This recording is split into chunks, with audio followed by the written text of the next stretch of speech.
ইয়া রব, আপনার সৃষ্টিকুলের মধ্যে পাহাড়ের চেয়েও শক্তিশালী কি কিছু আছে? আপনার এই সৃষ্টিকুলের মধ্যে লোহার চাইতেও শক্তিশালী কি কিছু আছে? আপনার এই সৃষ্টিকুলের মধ্যে আগুনের চাইতেও কি শক্তিশালী কিছু আছে? আপনার এই সৃষ্টিকুলের মধ্যে পানির চাইতেও শক্তিশালী কি কিছু আছে? এই সূরাটা পড়লে মনে হবে আপনি এখানে বসেই কিয়ামতটা সচক্ষে লাইভ দেখতেছেন। বিকট একটা শব্দে গোটা বিশ্ব ভেঙে খান খান হয়ে যাবে। যারা শেষ জীবনে বৃদ্ধাশ্রমে থাকতে চান না, তারা ছেলেদেরকে এই বইটা একটু পড়ায় দিয়েন। এই বইটা পড়াই দিলে, এই বইটা শিখলে আপনার ছেলে আপনারা বৃদ্ধাশ্রমে দিয়ে আসবে না। আপনার ছেলে মানুষের মতো মানুষ হবে।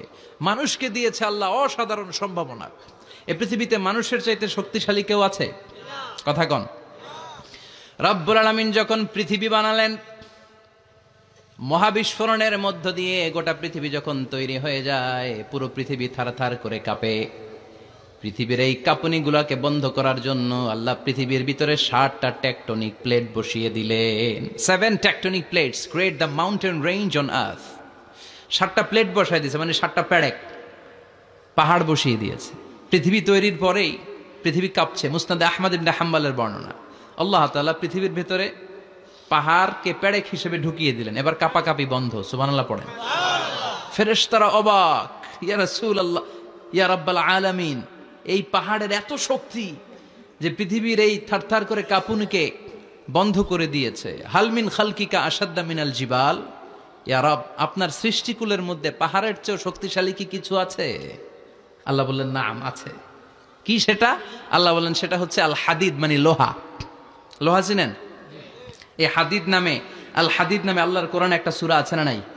সূরাতুল হাদিদ, লোহার সূরা। ওয়া আনজালনাল হাদিদ ফিহি বাসুন শাদীদ ওয়া মানাফিউ লিন-নাস। আল্লাহ বললেন আমি লোহাকে নাজিল করেছি। লোহা পৃথিবীর কোনো উপাদান নয়। ওয়া আনজালনাল হাদিদা ফিহি বাসুন শাদীদ।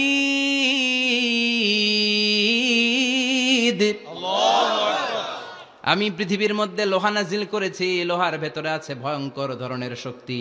মানাফিউ লিন-নাস, মানুষের জন্য উপকার আছে না নাই? সব কাজে লোহা লাগে। মোবাইল বানাবেন, লোহা লাগবে। গাড়ি, লোহা লাগবে। বাড়ি, লোহা লাগে। এই যে মাইক দিয়ে ওয়াজ করতেছি, লোহা আছে না? লোহা ছাড়া কিছুই হয় না। এই লোহা পৃথিবীর কোনো উপাদান নয়। পৃথিবীতে লোহার মলিকিউল তৈরি হয়নি, হয়েছে মহাবিশ্বের অন্য কোনো জায়গা থেকে। লোহার একটা অণু তৈরি করতে 1 কোটি ডিগ্রি সেলসিয়াসেরও বেশি তাপমাত্রা লাগে। এই লোহাকে আল্লাহ বললেন আমি পাহাড়ের চেয়ে বেশি শক্তিশালী করে বানিয়েছি লোহাকে। সুবহানাল্লাহ পড়েন। ফেরেশতারা বললেন হালমিন খালকিকা আসাদ্দা মিনাল হাদিদ। আল্লাহ, আপনার এই সৃষ্টিকুলের মধ্যে লোহার চাইতেও শক্তিশালী কি কিছু আছে? আল্লাহ বললেন নাম আছে। ফেরেশতারা বললেন মা হিয়া। আল্লাহ বললেন সেটা হচ্ছে আন্নার, আগুন। আগুন লোহাকেও গলিয়ে দেয়। সুবহানাল্লাহ পড়েন। ফেরেশতারা বললেন হালমিন খালকিকা আসাদ্দা মিনান নার। আল্লাহ, আপনার এই সৃষ্টিকুলের মধ্যে আগুনের চাইতেও কি শক্তিশালী কিছু আছে? আল্লাহ বললেন আছে। কি সেটা? আলমা, পানি। পানি মারলে আগুন। সুবহানাল্লাহ পড়েন। শুনতেছেন? কষ্ট হচ্ছে না তো? আরো অনেক কিছু কইছে, শুনবেন? এরপরে ফেরেশতারা বললেন ইয়া রব, হালমিন খালকিকা আসাদ্দা মিনাল মা। আপনার এই সৃষ্টিকুলের মধ্যে পানির চাইতেও শক্তিশালী কি কিছু আছে? আল্লাহ বললেন নাম আছে। সেটা কি? আর রিহ। আর রিহ মানে বাতাস। কারণ বাতাসের ধাক্কায় সমুদ্রে, সাগরের পানিতে ঢেউ খেলে, জলের উচ্ছ্বাস হয়, জলোচ্ছ্বাস হয়, ঠিক কি না?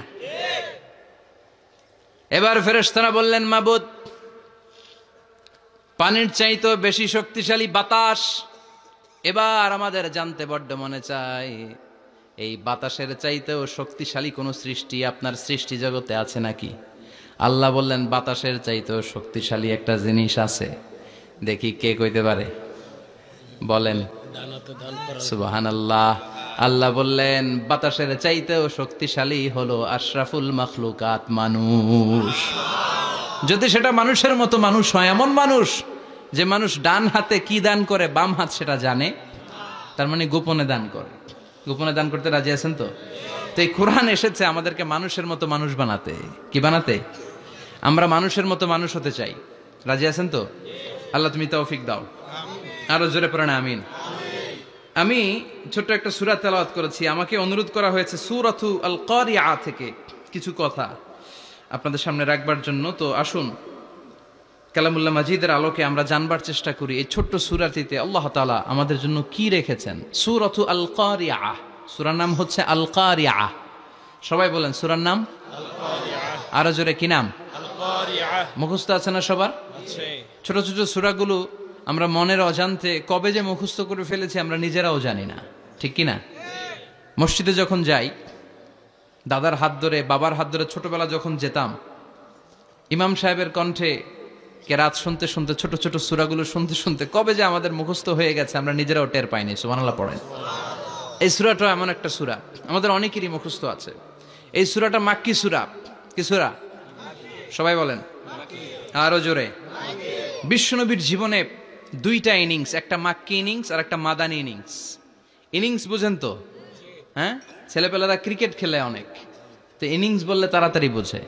ফার্স্ট ইনিংস, সেকেন্ড ইনিংস আছে না?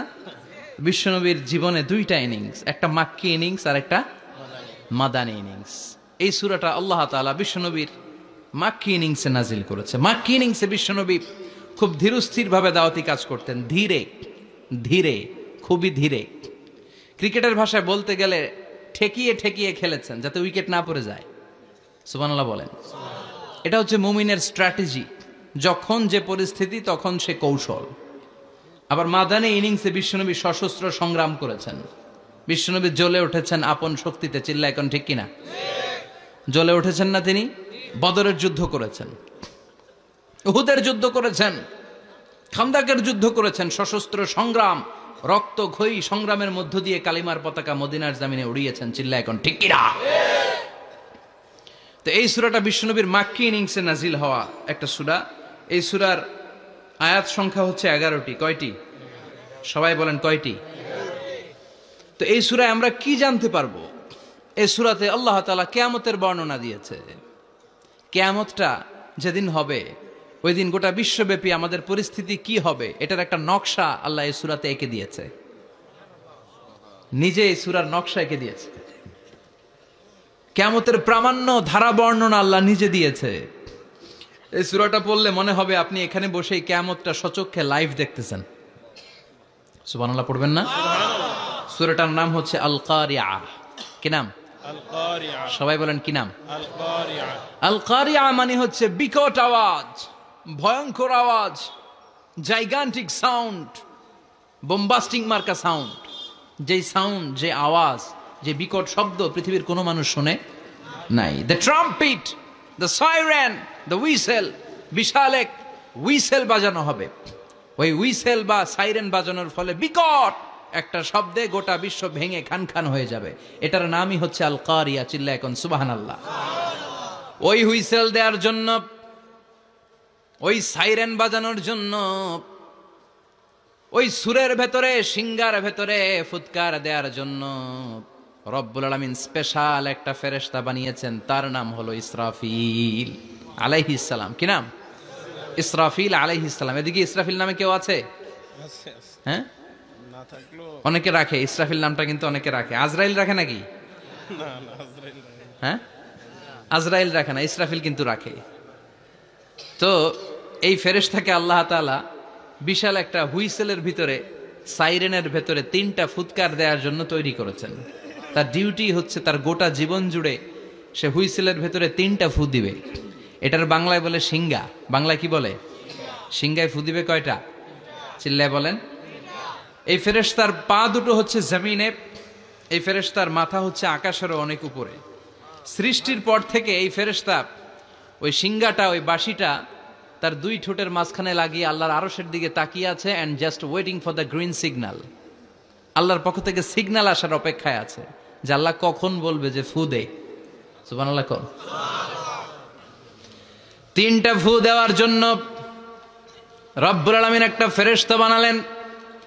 ইসরাফিল ফেরেশতা সৃষ্টির শুরু থেকে বিশাল সিঙ্গাটাকে, সাইরেনটাকে, ট্রাম্পিটটাকে 2 ঠোঁটের মাঝখানে লাগিয়ে আল্লাহর আরশের দিকে তাকিয়ে আছে, কবে আমার প্রভু বলবে সাইরেনের মধ্যে বাঁশি বাজা। He is waiting.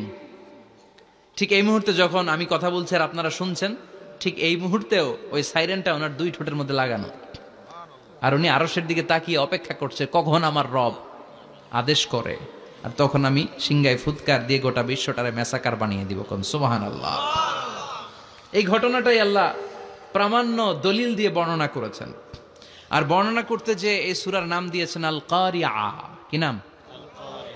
মানে বিকট আওয়াজ, ভয়ঙ্কর আওয়াজ, বজ্রনীনাদ, মহাপ্রলয়ের সেদিন এমন আওয়াজ হবে যে আওয়াজ পৃথিবীতে কেউ কোনোদিন আমরা শুনি নাই।